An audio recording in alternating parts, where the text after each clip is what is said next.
This segment brought to you by Kansas Wheat. Learn more at rediscoverwheat.org.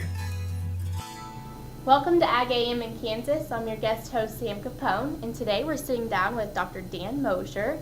So Dr. Dan, a lot of people don't really understand genomics. Can you tell us a little bit about it and how it works? Sure. So genomics is just the idea of DNA testing. It's using a DNA sample from a blood sample or a hair sample, at least in the case of cattle, to identify more about the animal, to try to understand their genetics by studying the DNA. And in the end, that gives us a fairly accurate prediction of what that animal's potential is for a trait like growth or even marbling or reproduction.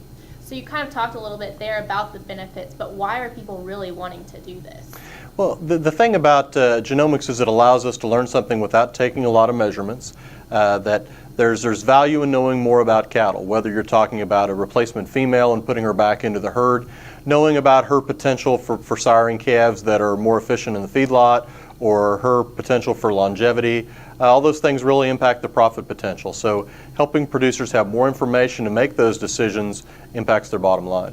Now this is a relatively new technology, and I understand that the cost is pretty high right now. Can you talk a little bit about the cost and what you see for it in the future? Sure, it depends on whether we're talking about a commercial producer versus a registered seed stock producer, and the cost has come down actually quite a bit. That 3 or 4 years ago, producers were paying almost $150 for a DNA test on a registered animal, and now that cost has come down to less than $50. Wow, that's pretty great. And in the commercial space, for commercial cow-calf producers, there are a variety of tools, and they run somewhere from $17 to $39 per test per animal, and those higher priced tests give you more information. So the $17 test would give you prediction of some of the carcass traits like marbling and feedlot gain, traits that are hard to measure on the ranch and that a producer that sells their calves may not really know much about the genetics that they have. Some of the more expensive tests are more comprehensive and they get into reproduction, cow longevity, some of those sort of things too. Now this is really good for commercial producers you had talked about earlier because it's a way for them to trace back the parents of the animal. Talk a little bit about that. Yeah, so while the trait predictions are interesting, that the other part that people don't think about is just the parentage.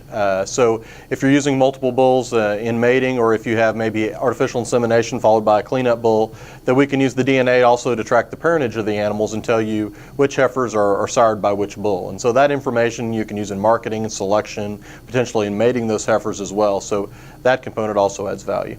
Well, it certainly is an exciting technology, and thanks for sharing all the information today, and thanks for joining us on AGam In Kansas.